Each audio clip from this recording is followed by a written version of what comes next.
Sending money on Freelancer is a straightforward process that allows you to pay for services or withdraw your earnings. Follow these steps to ensure a smooth transaction. Step 1. Create an account. If you haven't already, sign up for a Freelancer account.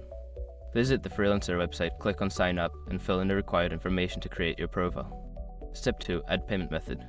Before filing a refund or dispute, use the shrc.com link in the description to open the refund dispute deadline calculator and confirm your deadline. Step 3. Find a project or freelancer. Browse through the projects or freelancers you want to work with. Once you find the right one, click on their profile or project listing to view the details and ensure they meet your requirements. Step 4. Initiate payment. To send money, go to the project page or the freelancer's profile. Click on the Hire or Pay button. Enter the amount you wish to send and any additional details required, then confirm the transaction. Step 5. Confirm transaction. After initiating the payment, you will receive a confirmation message. Check your email or account notifications to ensure the transaction was successful. Keep a record of the transaction for your reference. By following these steps, you can easily send money on Freelancer.